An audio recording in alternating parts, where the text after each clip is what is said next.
Bonjour à tous, c'est Zayfox et aujourd'hui on se trouve pour une nouvelle vidéo sur le jeu Westland Survival. Et aujourd'hui, comme vous avez sûrement dû le voir dans le titre et dans la miniature, nous allons parler de la FAQ du 1er mars. Alors, faut savoir, avant que je commence de dire ce que les gens ont posé comme question et ce que les développeurs auraient répondu, c'est que cette FAQ, c'est vraiment la meilleure que j'ai vue. Genre, les questions sont bien construites, c'est pas des questions débiles. Quand est-ce que l'axe du chariot va arriver? Enfin, des trucs du style. Je trouve ça c'est totalement débile parce que il y a plein d'autres choses à faire dans le jeu. Ça sert à rien de demander ça aux développeurs quoi. Ils vont pas dire ah ça arrive dans une semaine. Ils vont pas le dire. Du coup ça sert à rien. Et du coup les questions sont des bonnes questions importantes et que les développeurs puissent répondre correctement. Ils essayent pas d'éviter et tout. Du coup nous n'allons pas attendre plus longtemps et nous allons commencer. Il y a 6 questions. Du coup nous allons commencer avec la première. Les questions les plus posées sont à propos de la ville, d'un pont cassé et d'un axe de wagon. Alors là, c'est du coup les développeurs qui lisent ça, mais parce qu'il y a énormément de questions du coup sur la ville, sur le pont cassé et sur les axes du wagon. Voilà. Et du coup, bah, ils répondent eux. Comme nous l'avons déjà mentionné plus tôt, la ville est fermée pour tous les joueurs. C'est pour cela que vous ne pouvez pas réparer le pont, pas de goudron, pas de pont. Dès que nous aurons terminé et mis en place un CUT, nous allons ouvrir des lieux. En ce qui concerne l'axe, il dépend aussi des emplacements disponibles.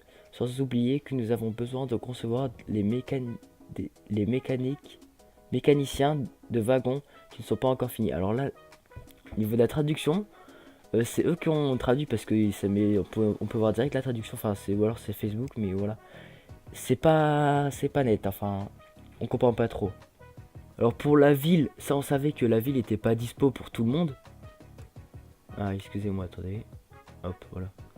On savait que la ville était pas dispo, ni le pont d'ailleurs. Donc ça, je comprends. Car il faudrait du coup qu'on ait la ville pour avoir le goudron dans la ville, puis ensuite pouvoir construire le pont. Donc ça, je comprends. Mais après, dès que nous aurons terminé et mis en place un CUT, nous allons ouvrir des lieux. Je comprends pas trop ça. Mais non, je pense que c'est des quêtes. Mais en gros, il avait déjà dit dans, je sais plus où, mais il avait déjà dit qu'il voulait améliorer. Je pense que c'est dans la dernière mage ou dans la dernière FAQ, qu'il voulait améliorer la discussion avec des bots quoi. Donc je pense que c'est ça qui parle. Et après l'axe de chariot, enfin je comprends pas trop. Nous passons à la question 2. Sur quoi travaillez-vous en ce moment? Alors là cette question aussi elle est très bien. Et du coup les développeurs répondent: notre équipe de dev travaille sur les relations entre les cowboys et les bandits et les impacts possibles. Voilà, c'est ça en fait que je l'avais lu, c'était pas dans une dernière FAQ, c'est là-dedans que je l'avais lu. Et du coup là je pense que c'est un rapport avec un peu la question 1 où ils disent c'est pour ça que nous ne pouvons pas réparer le pont, pas de goudron, pas de pont. Dès que nous aurons terminé et mis en place un cut, enfin j'ai pas trop compris, c'est pour ça je pense que c'est mal traduit. Nous allons ouvrir les deux lieux, c'est pour ça je pense qu'ils sont en train de travailler du coup les relations cowboys et bandits pour la ville là et le pont. Question 3. Quand va-t-on avoir les doubles armes? Alors je pense les doubles armes, je sais pas s'ils parlent d'akimbo. En gros c'est des pistolets avec deux armes. Ou alors c'est... Normalement c'est... En gros vous êtes dans une zone, je vais vous voir, je vais faire rentrer dans la zone. Et en gros vous avez... comme dans Last Day on Earth, vous avez deux poches d'armes. En gros vous pouvez vous soigner et vous avez deux armes, vous pouvez changer d'arme. En gros là voilà, il y a... Moi en bas à droite, si vous voulez, j'ai maïs. Et après j'ai ma batte. Et du coup on aurait un troisième emplacement d'armes. Normalement je pense qu'il parle de ça. Nous ne pouvons pas répondre quand nous allons introduire des armes à double arme. Ça, voilà, comme je vous dis, c'est un peu mal traduit. Le concept principal est que vous pouvez équiper deux armes et de différentes mains et les utiliser ensemble en faisant deux attaques en un seul tour. Il y a des problèmes dans la conception de l'arme qui changent avec quelque chose que vous avez déjà dans la poche. Voilà, alors je pense que c'est à cause de la traduction, mais les réponses sont un peu bizarres. Je trouve sont un peu mal faites, mais je pense avec la traduction. Du coup, ils disent, je pense que c'est pas trop possible qu'on puisse avoir la batte, le maïs et en plus une autre arme. Enfin voilà. Question suivante. Avez-vous des plans pour augmenter la limite de la boîte max de stockage? Alors ça c'est une question encore très importante. Car comme vous pouvez voir, petite caisse, j'en ai construit 20 sur 20. On a une limite de caisse. On a 20. Après caisse moyenne on a encore 20. Et heureusement grosse caisse, on n'a pas de limite. Et on a une limite pour le coffre-fort sur 2. Mais les grosses caisses, vous pouvez voir, c'est 10 planches d'érable et 10 lingots d'acier. C'est énorme, clairement, parce que lingots d'érable, enfin planches d'érable, on peut juste en avoir dans la grotte d'esprit.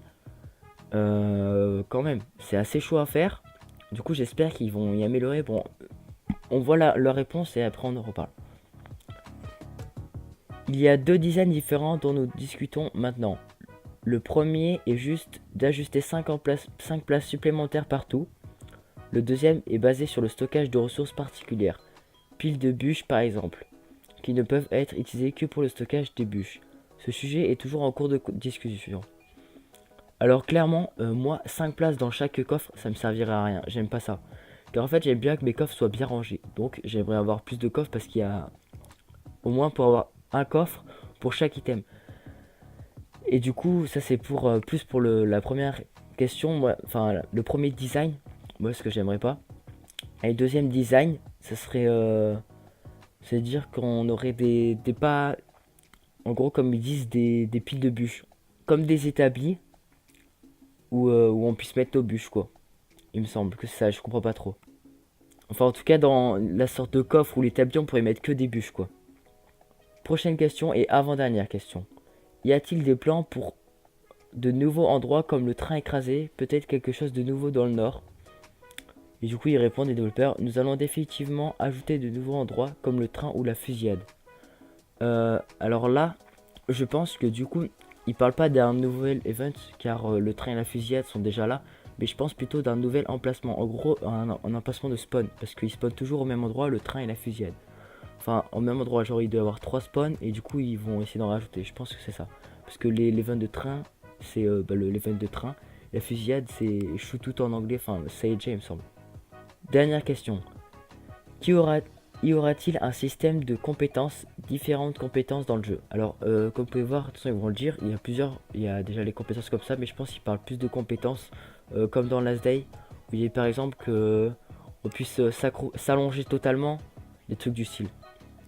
Et du coup, ils répondent, nous allons améliorer le système de compétences dans le Westland pour être plus flexible et gratifiant. Nous espérons que vous serez en mesure de trouver votre propre style de jeu au lieu de juste la distribution des points entre vos caractéristiques. Nous pensons à plusieurs caractéristiques, les métiers et le système de mise à niveau des armes. Alors ça en dit beaucoup, déjà parce que en fait dans la dernière match ils ont ajusté les points de vie. Donc là je pense avec ce qu'ils viennent de dire, c'est qu'ils vont revoir les points de compétence pour peut-être pas les doubler, mais comme ils disent pour que ce soit plus flexible et gratifiant. Gratifiant quoi. Comme ça sera plus simple pour nous. Et après du coup vous serez en mesure de trouver votre propre style de jeu au lieu de juste la distribution des points de vos caractéristiques. Voilà. Je pense qu'ils vont ajouter des nouvelles compétences mais pas peut-être différentes à celles-là mais peut-être de nouvelles compétences. Voilà c'est fini pour cette Friday FAQ du 1er mars. J'espère que la vidéo vous a plu, n'hésitez pas à mettre un pouce bleu, à vous abonner aussi si c'est pas fait. Et bah moi je vous dis à plus.